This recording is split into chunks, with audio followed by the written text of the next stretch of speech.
Alright, so I wasn't planning on doing this, but as you can tell, as a Pennsylvania person, unfortunately, we have to do the stay at home order for the rest of the month of April. And in terms of the updates and reviews, as of this recording, I have yet to see only two of the international nominees, but I have a schedule planned. So, because I'm kind of doing this Oscar movie marathon, so hopefully I'll start production by around nearing the end of the month. So hopefully I'll get that soon. But for the time being, some user did suggest it to me this, and I wasn't planning on this because of the whole, well, of course, COPPA thing. But since it didn't really affect on the top 10 children's movies I grew up with, I forgot what it was I called it, but I decided, well, I'll do this instead. So, in order to save um, like some time for myself. So, if you can tell based on my Macy's Parade Balloons episode on Thomas the Tank Engine, you can tell that I really grew up with Thomas more than any other show that was on television, like more than Veggie Tales, more than The Wiggles. I'm thinking on the top of my head of like any of the PBS kid shows like Sesame Street, Zaboomafoo, Between the Lions, um, Fetch with Rough Rough Men, Zoom, some of the Playhouse Disney shows. There's a lot, or even Nick Jr.'s like Blue's Clues, the original one. So yeah, there was a lot of shows I grew up with, but Thomas was like the one that stuck out with me the most, especially for the uniqueness of having live action models in the show, and it's mostly due for its narrations and its characters and stuff like that. And since next month will officially mark the 75th anniversary of the franchise, dating back to 1945, with the first book of the Railway series. It seems appropriate to do this early because I guarantee, um, obviously, when the franchise hits a milestone, I'll probably have the reviews up at the time. So why not do this early and do this Thomas and Friends home media collection that I went through? So this is going to be dating from the time when Thomas made his U.S. debut through Shining Time Station through the early years of the CGI Miller era. But I have this in a specific order. So, of course, we're going to do VHSs, and then kind of like the DVDs, but I'm going to do this in a reverse way. From the CGI Miller era through the classic era, and then a couple of the specials in the movie. So, I'm gonna hopefully try to do this like individually, but so we're gonna start this up with the VHSs here. So, and these are the only two Shining Time Station VHSs that I have. The first one is Bully for Mr. Conductor. Um, Now this obviously Shining Time Station. I think I just mentioned this, but for those who don't know, this was the show PBS show that brought Thomas and Friends to the United States. Yeah, even though the show made its debut in 1985 and didn't came here to the States until, I believe, the late 1980s. Yeah, it was in the late 1980s.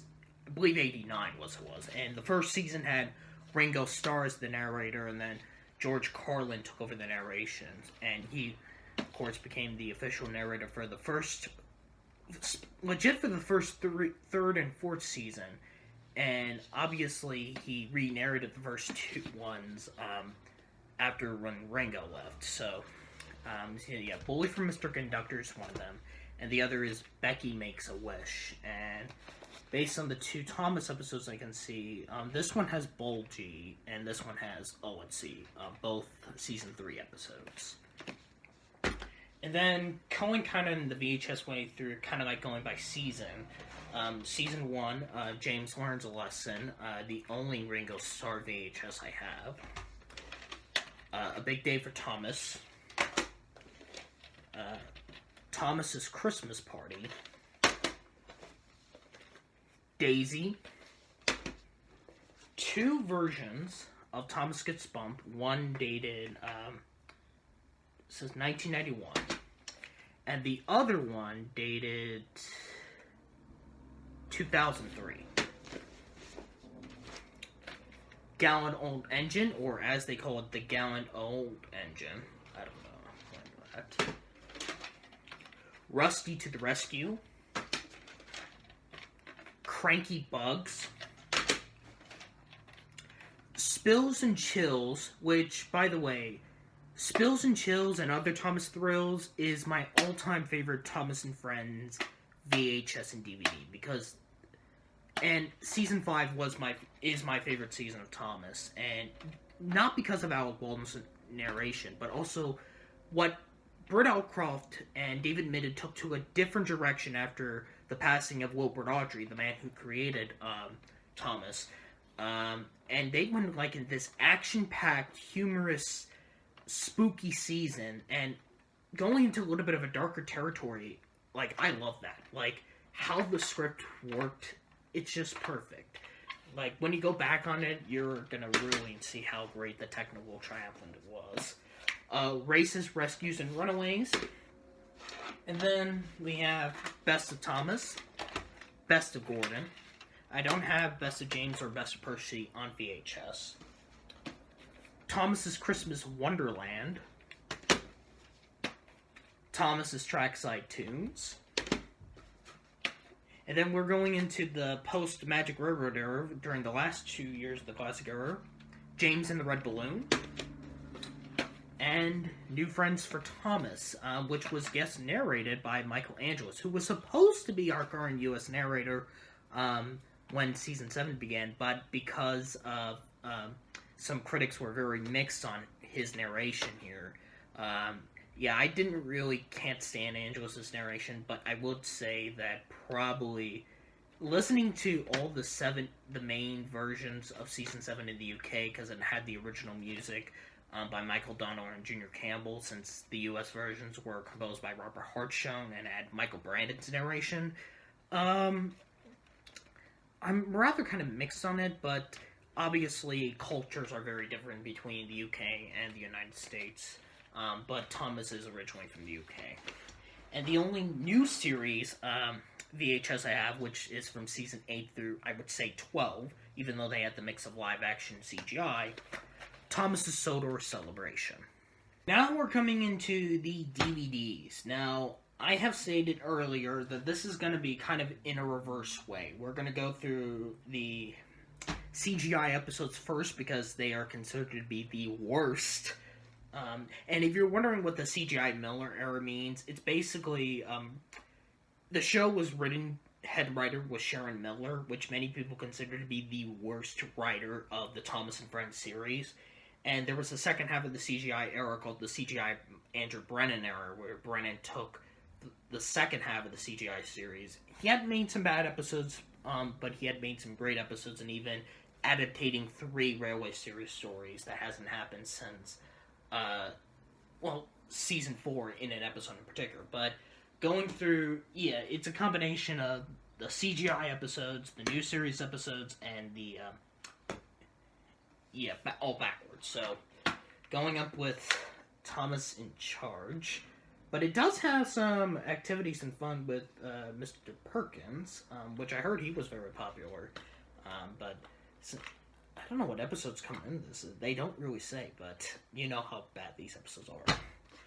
Pop Goes Thomas, which is the only one that I can't find the DVD for it. Merry Winter Wish. Wobbly Wheels and Whistles. Thomas and the Runaway Kite. And Splish Splash Splosh, the first CGI episodes I ever watched, and garbage. Is the DVD loose on this? Some parts, but And then you got the mix of the live-action CGI of season 12 with Team Up with Thomas and High Speed Adventures. Now on to the new series episodes, going from season 11 through 8 backwards. We got Engines and Escapades, which is basically kind of like a I almost thought this was going to be like a potential spin-off series to the Skarloey Railway Engines, but it was just the last episodes of season 11 as they did it for exclusive DVDs. So. Thomas and the Toy Workshop, Carnival Capers, Milkshake Muddle, Thomas and the Treasure, Come Ride the Rails, which they actually had some great bonus features in some of the DVDs here. Tales from the Tracks, Songs from the Station, It's Great to Be an Engine, Steamies vs. Diesels, the very first Season 8 home media release, Track Stars, and Holiday Express, which does include one classic series episode, being Oliver the Snow Engine. And speaking of the Season 8 new series era, that was the one I watched the most during the time at PBS, because, of course, that was the time when Thomas returned to PBS after Shining Time Station's ending, since the show was never aired in any other stations, like Thomas and Friends itself. And then, of course, there was PBS Kids Sprout, now called Universal Kids. Now, we come into the best ones. But before we get into the best ones, there are actually, of course, the three Jack and the Pack DVDs that were sold in the U.S., as I called them. They call it Jack and the Soda Construction Company. On Site with Thomas, Thomas's Trusty Friends, and Mud Glorious Mud. Which, I think this is one of the most interesting Thomas home media releases here in the United States, because it contained, I remember this, it contained Edward the Real Useful Engine from Season 6, Not So Hasty Cakes from Season 7, or as they call it in the DVD, Thomas and the Avalanche for some reason, Missing Freight Cars, or Missing Cars from Season 9, then the Jack in the Pack episode, Mud Glorious Mud, and then A Friend in Need from Season 6, which had Alec Baldwin's narration instead of Michael Angelo's. Fans will know what I'm talking about. And Edward Trevor and the Real Useful Party from Season 3, the classic, the classy episode of this DVD compilation. But it's very interesting because, for those who don't know, this was supposed to be a potential spin-off to Thomas, but when HIT bought the right to it, it was canceled because to avoid competition with Bob the Builder. And seeing what it looks like, oh gosh, what happened to that? And then you got a couple of compilation DVDs, a little bit, but also some of the Season 7 ones. Thomas's Halloween Adventures, which actually had, I remember, like, these interesting DVD cases. Like, kind of saves a little bit of plastic, but it's almost kind of like, that's what they should do, maybe with Blu-rays, but I'm not really sure. Hooray for Thomas, which, by the way, the title episode would be the final episode of the classic series. Thomas and the Really Brave Engines. Percy Saves the Day. And then you're going to see some familiar VHSs that I actually also have on DVD. New Friends for Thomas. Thomas and the Jet Engine, Percy's Chocolate Crunch. Some of these bonus features were actually pretty fun. Salty Secret, Thomas's Snowy Surprise, Trackside Tunes, which is Thomas's Trackside Tunes, Spills and Chills, even though my all-time favorite DVD VHS, but had a lack of bonus features. Like some of the Season 5 ones didn't really have a lack of. Make Someone Happy, the DVD of Races, Rescues, and Runaways, Best of Gordon, and the double feature of Best of Thomas and Best of James. I never owned a physical copy of Best of Percy, unfortunately.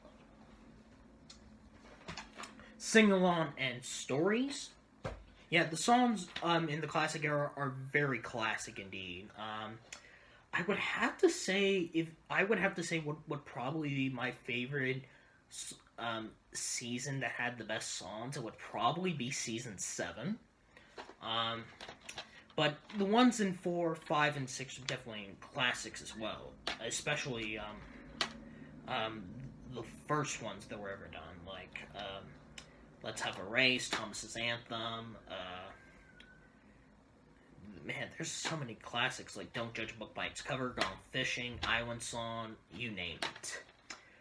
Thomas and the Special Letter, which, by the way, this would also be the 100th episode of the show's history.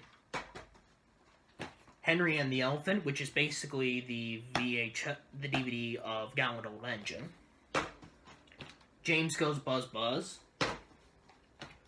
Percy Takes the Plunge, which is the DVD version of Daisy. It's very interesting that in the US they never released a DVD version of Thomas Meets the Queen, and they were like some of the rarest season 4 episodes in the US from my perspective. If you didn't have that VHS, you didn't really know where, because I didn't see some of them until Sprout, when I first got DirecTV, and through YouTube now. So, Trust Thomas, Percy's Ghostly Trick, Thomas, Percy, and the Dragon, Thomas Comes to Breakfast, Thomas and his friends help out, Thomas and his friends get along, A Big Day for Thomas, and of course, Thomas Gets Tricked, the very first ever episode of the show, but has one of the worst DVD covers ever, because look at this. You got the image of him and Thomas and the Jet Engine from Season 6, and then you got Lord Cowan's Castle in the back. One of the weirdest DVDs covers ever. And that's the thing when I'm in the search for the Blu-rays, is, like, I want to try to find the ones with the good covers. Mostly, like, the animated ones, if I ever get one, like, any of the Pixar ones, because I'm not getting any of the current Pixar ones that have some of the worst DVD covers. They are just absolutely lazy. And now finally, the specials or compilation DVDs and the movies. Now these two, I kind of put these in, even though they're not really part of the movie specials collection, but they're kind of very special to the United States. 10 Years of Thomas and Friends, which was the celebration of the 10 years of Thomas in the United States, and filmed in the Stroudsburg Railroad here in the Keystone State. So, also a place where they had some additional filming for Thomas and the Magic Railroad. This was released 10 years ago. This was for the 65th anniversary, The Greatest Stories, which was a 2-disc DVD that includes some of the classic episodes and some of the new series episodes at the time. It would be very interesting if Mattel would release a Blu-ray set of Thomas and Friends, like, in each of the sections. Like, one Blu-ray set for the classic series, one for the new series, one for the CGI series, and one for the Big World, Big Adventures. But more on the classic series that would contain all 7 seasons, all the songs, and even Thomas and the Magic Railroad.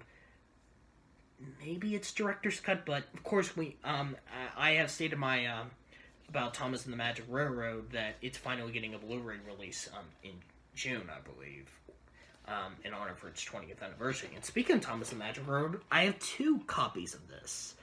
One I think our family got, and one that I believe one of my aunts gave this to us. So, yeah, and as you guys know, you're kind of shocked this was not number 1 when Toy Story 2 took the spot.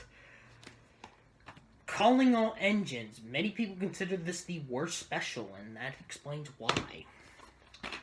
The Great Discovery, which was actually guest narrated by former James Bond himself, Pierce Bronson. He was supposed to be the narrator starting from season 12 onwards, but I forgot what, but it ended up not happening. And then you got the first ever fully CGI animated thing from the Thomas series, Hero of the Rails. Along with Misty Island Rescue, Day of the Diesels, and then the last home media thing in my Thomas collection, the only Blu-ray I have, Blue Mountain Mystery. I don't know why we ended up getting the Blu-ray for this, but this is not going to my collection. yeah, some of those specials suck. I thank you guys for watching this kind of interesting video. I just want to put out something here on my channel while in the production of the reviews. So if you do like it, make sure you hit that subscribe button. And I might probably do another home media collection. Like, if you guys are interested, if you guys want me to do a Veggie Tales home media collection, because I have a lot of DVDs on that, let me know in the comments. So, yeah, I got a lot of putting stuff away, so, because I haven't used these, because now use the days of digital media, so...